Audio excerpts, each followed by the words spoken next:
problem with then, which also Heroes had, is how do you top that? How do you follow up one of the greatest songs ever made? Now, this is the only one on his got a classic album, this next song, that makes me cringe a little bit. Kooks. I'm a little kooky too. It's a song written for Zowie Bowie. I think that's how you say his name, or Zoe Bowie. Yeah, I think it might be Zoe. Zoe Bowie. Yeah. Which is David Bowie's little boy who'd just been born. Now a famous film director going under Duncan Jones. Who's now selling out his soul to make a World of Warcraft movie. Don't ruin that. Have you seen Moon? Yes. It's a good film, isn't it? Moon's a good film, yeah. But anyway, Kooks. Kooks. Like, would you say in my lover's story, won't you stay, you will be sorry. Yes. That we belong to you. Well, it's a couple of kooks. Yes. It's a bit slight. It's very slight and has some kind of embarrassing singing, I think. I could be a little bit cookie too. Oh, don't do it. This is the ultimate, like, vaudeville number. It you know what I mean? You can imagine being played like a ukulele. Yeah. It's a little bit cheesy. It's not dated very well. No, it sounds very late 60s, which is surprising for a song from 71. Yeah. But again, continues the thematic concerns of sort of like identity and becoming who you are and being an outcast. You're a kook, but it's just very slight, very cheesy, and yes, not a great song. No. Not a great song. But then we round off side one with Quicksand, is it? Yeah, Quicksand. I love this song. This is another great one. It's not like in the classic region or anything, but no. It's after Kooks. It's something getting really sink your teeth into. Yeah. I think the instrumentation's really great, and I think it builds up really slowly. It's actually really evocative of more songs from The Man Who Sold the World. Okay. Like The Man Who Sold the World is a brilliant song called All the Madmen, which is what I've talked about. Yeah. Before. But All the Madmen, it's like it starts off really slow and then it gets going, and I think Quicksand's like that. Yep. Where it starts out like, you know, I'm sinking to the quicksand. And it's all just him on the acoustic guitar with the little keyboard flourishes in the middle. And then all with the strings, it all begins to, you know, build up to this huge kind of crescendo. You know, I'm sinking to the quicksand of my soul. Yeah. And you know, it's the lines are like quite evoke, you know, like you know, don't believe in yourself. And it's like all these people telling, you know, this person to, you know, to stay down, and you know, again, like about identity, like this character can't escape from society, you know, telling him to not to be this way. He's sinking into the quicksand. Yeah. You know, it's a great image. It is. It's a great song. I love Quicksand. I also like the Quicksand song. This is a really weird album for me, because I used to listen to this a lot and not have a big... so this is like the first time I heard it for a couple of years. Yeah, same. But the first side I remembered quite a lot, and the second side not as much. Yeah. Again, I think this is a very front-loaded album. Yeah. But yeah, this is one that I remember being quite good, and it still holds up. Some really evocative imagery of like Himmler and Churchill's lies. Yeah. On this one, it's got a very odd, some odd imagery, but yeah, great song. Yeah. Can't really fault this song. So let me just have a look. That's followed by Fill Your Heart, which is a cover. Fill Your Heart. I wasn't a big fan of this song. No, it's... Covers on David Bowie albums are usually the worst thing on there.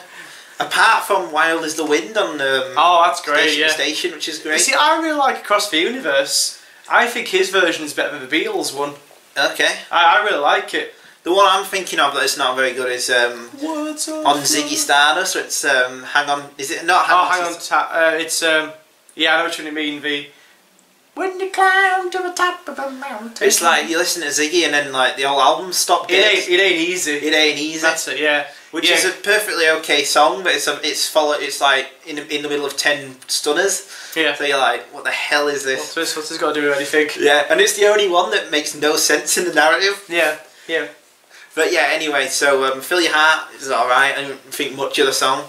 There's one funny part which again brings back to the whole vaudeville thing where it's like, and you'll be free. You know that bit? Yeah. I kind of like that a little bit. Yeah. Just for how weird it is. Yeah, not much to talk about again with this one. It's sort of a very folksy sort of number. And then there's the two oddball ones, which are songs dedicated to Andy Warhol and David. Did it again, Bob Dylan. Yeah. So I actually really liked Andy Warhol. I like the Andy Warhol.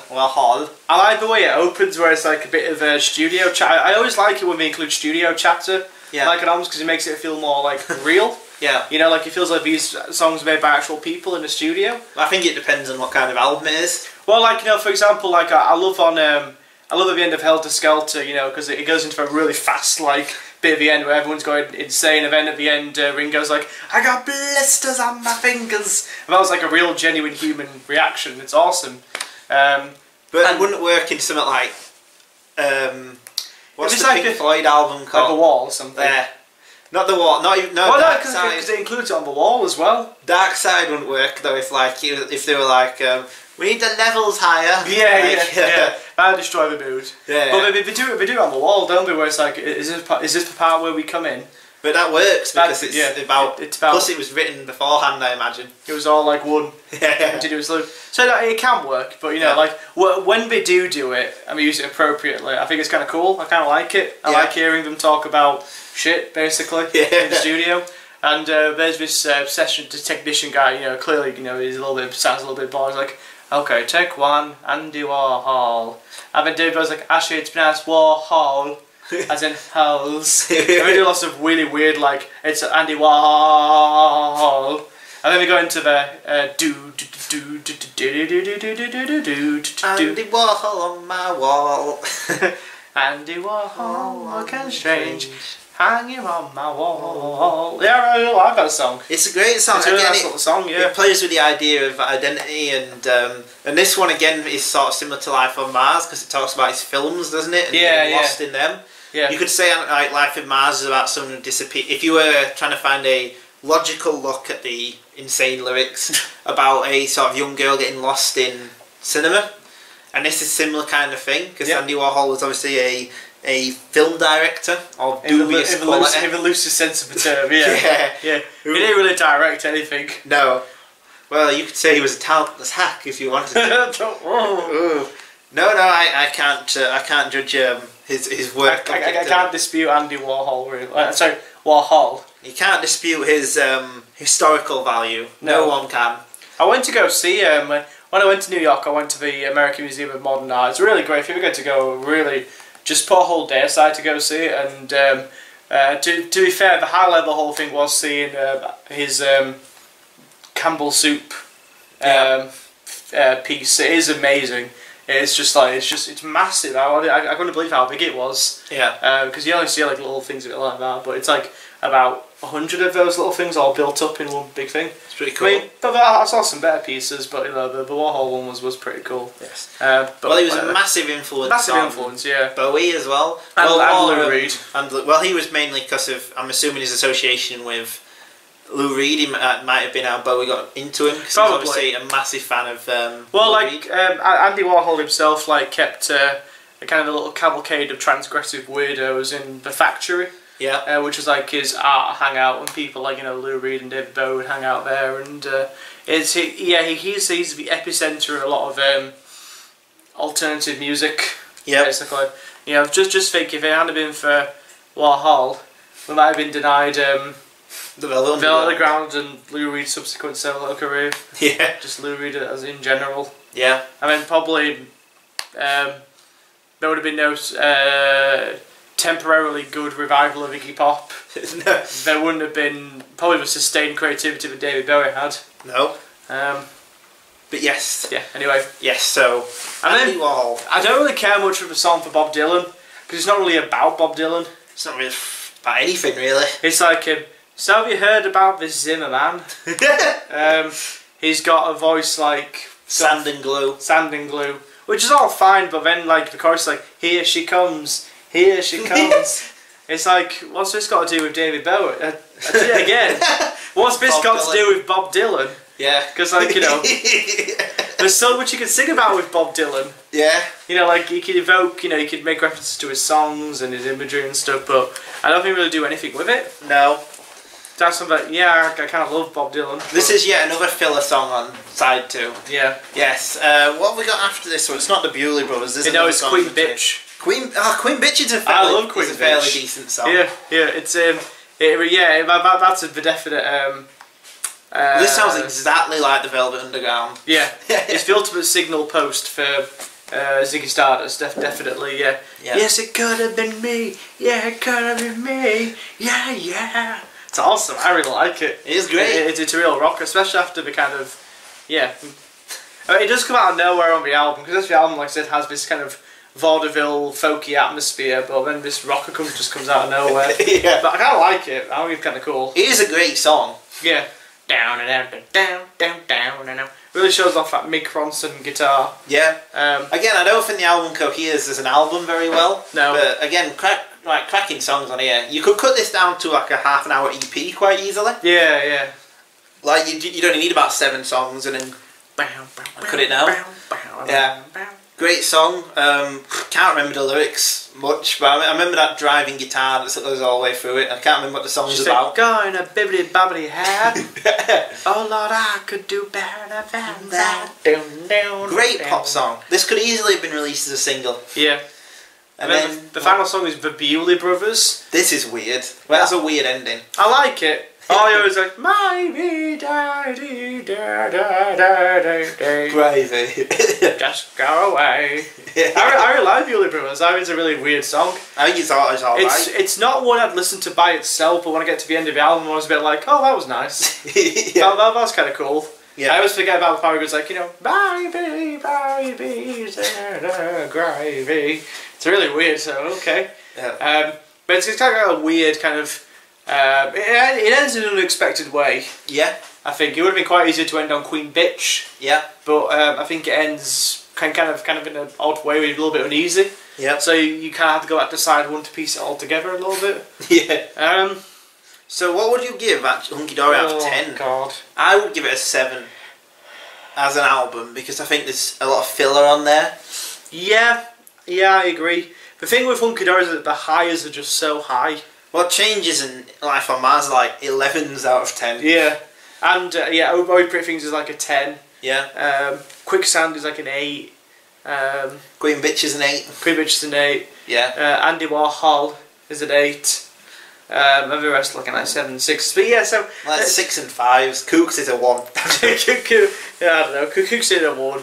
Not compared to what we have to review when we finish this 70s stuff. Oh yeah. Not compared to what's coming. Trust me. I can't wait to get to Let's Dance. Let's Dance. That's a great album. I love Let's Dance. We'll have to do that next. I kind of want to finish off and do Man Who Sold the World. Yeah. But at the same time, I kind of want to move on to Let's Dance. Anyway, you're avoiding your rating now. I want to give it an 8. An 8. Because for me, the highs are just so high. Yeah. That I can't really forgive the weaker songs, but you kind of have to. It's borderline. Yeah. I think 7's too low, but I think an 8's a bit too high. But I don't do points like 0.5. Yeah. Otherwise, I'd be very tempted to give it a 7.5. Yeah. It's 3/4 of a great album. It's 3/4 of a great album. Yeah. Yeah. It's historical and place in his career importance can't be denied. Nor can the power of its best songs. It's just a bit of a shame that they worked on every song. I mean, if he went back into the studio, it almost feels like a time. It would almost feel like it would be very easy for this album not like because of its placing sort of right before Ziggy and being recorded quickly. It would have easily been able for it to be sort of average. Yeah. But it contains so many great touches and. That's it. Yeah. There's just so many great little moments. I am surprised that this album is rated so highly in lists and things. That's the thing. For a lot of people, it is like the David Bowie album. But I don't know why. Ziggy is infinitely better. I think it's. I know it's because it's got Life on Mars and James. I think it's the hipster choice. The hipster choice. It's the NME choice. Yeah. We're too alternative to pick Ziggy Stardust, so we're going to pick Hunky Dory. It's still pretty safe, but it's better because some people listen to it. Yeah. You know what I mean? Yeah. Yeah. So it feels a little like that to me. Yeah. It's a great album. Yeah. And I think it deserves its classic status, like I said, just for its historical significance and the heights of it. Yeah. Because those are damn high peaks. Like, I don't think anyone's... Barely any artist can ever match as a song like Life on Mars. Let's say there are some bands like Electric Orchestra who base their entire career around ripping off Life on Mars, right? Yeah. Yes. Yeah. But yeah, really good album. What do you think of Hunky Dory? And then we'll be back with our final classic album, which is Man Who Sold to Earth, isn't it? Man Who Sold the World. Man Who Sold the World. Man Who Sold the World. It's got 3 different covers. 3 different covers. 4.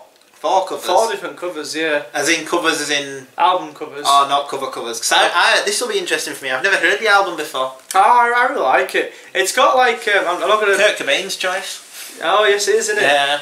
Well, it's got some fantastic songs. It's got some filler, but like kind of like Hunky Dory, the heights are really high. Yeah. The width of the circle, all the madmen, and the title track are brilliant. Yeah. I can't wait to talk about all the madmen. That's one of my favourite David Bowies songs. Yep. And then after that, I don't think we'll do Space Oddity. We might do one day. Yeah. And when we're feeling a bit suicidal, we might do David Bowie's debut album. Yeah. Oh, you ever heard any of that? I've heard them. They're laughing now. Oh. There's one called Uncle Arthur. I tried listening to it. I listened to like the first track, like Uncle Arthur goes to shops. It's awful. I switched it off there instantly. So we'll do The Man Who Sold the World, and then after that we'll start going into the 80s. And we'll be going to Let's Dance, Dave Grohl's favourite David Bowie album, to keep in with the Nirvana theme. Fuck Dave Grohl, man. Yeah. Well, then after that, see, Let's Dance I can defend because it's half a fantastic album. Yeah. And then after that... No Man's Land. Oh my god. Oh my god. Wait till we get to Never Let Me Down. And wait till we get to Tin Machine. Tin Machine. Which I will listen to a few Tin Machine songs, but I don't listen to like both albums, which no. I think I've got them. Yeah. Don't you worry, I think I've got the Tin Machine albums. I have to borrow them. That can be weird. But yes, Hunky Dory, great album. So join us again for The Man Who Sold the World.